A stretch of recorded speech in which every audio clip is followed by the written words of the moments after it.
Hi friends, இங்கே பாருங்கள் எங்கள் வீட்டு மணி பிளான்ட் எவ்வளோ சூப்பராக இருக்குன்னு. ஆமாங்க, காலையிலேயே சூரியன் ஜெகஜோதியாக வராங்க. சூரிய உதயம் சூப்பராக இருக்குங்க. இது என்ன செடின்னு பார்க்குறீங்களா? பவழமல்லி செடி தாங்க. எப்படி பூ பூத்துருக்கு பாருங்களேன், அழகாக இருக்குது பாருங்கள். ஆமாங்க, ஒரு 15 நாள் இருக்கும், 15-20 நாளுக்கு முன்னாடி எனக்கும் சிவபெருமானுக்கும் சண்டை. ஒரு திட்டினேன் நான்.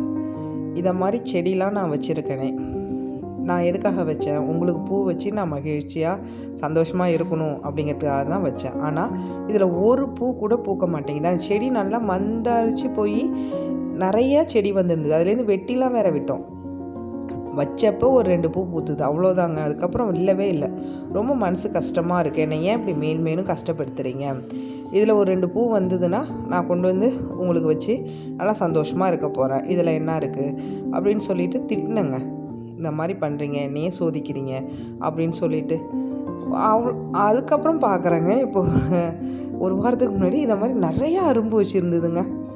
அரும்பு வச்சு வந்திருக்கு. 2 நாளைக்கு முன்னாடி 2 பூ பூத்துது, அதை பறித்தேன். அப்புறம் இப்போ ஒரு 4 பூ இன்றைக்கி பூத்துருக்குங்க.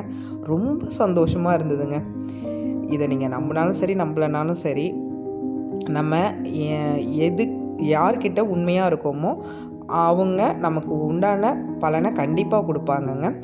இந்த செடின்னு இல்லை, எல்லா செடிக்கிட்டையுமே நீங்கள் பேசலாம். நான் பேசுவேங்க. ஏன்னா அது நம்ம தானே வளர்க்குறோம், அதுங்களுக்கும் உயிர் உண்டு.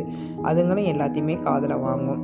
இங்கே பாருங்கள், கடவுளோட படைப்பில் ஒன்றும் அற்புதம் தாங்க. அந்த படைப்பை நம்மளால் புரிஞ்சிக்கவே முடியல.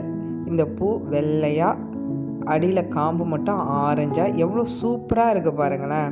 இந்த பூவுக்கு இணை இந்த பூ மட்டும்தாங்க, வேறு எதுவுமே கிடையாது. நான் சொன்னதில் உங்களுக்கு உண்மை இருக்குதுன்னு நினச்சிங்கன்னா எனக்கு ஒரு லைக் பண்ணுங்கள். ஓகே ஃப்ரெண்ட்ஸ், நம்மளோட கஷ்டங்களையும் அதை மாதிரி சொல்லலாங்க. நம்ம உரிமையாக சண்டை போடலாம். கடவுள்கிட்ட மட்டும்தாங்க செய்ய முடியும். ஏன்னா அவர் தான் உண்மையானவர். மனுஷங்கள்கிட்ட பேசுகிறத விட இதை மாதிரி செடி கொடிங்க, நம்ம வளர்க்குற பிராணிங்க, அதுங்க கூட பேசுகிறதே சந்தோஷமாக இருக்குங்க. ஓகே ஃப்ரெண்ட்ஸ், தேங்க்ஸ் ஃபார் வாட்சிங்.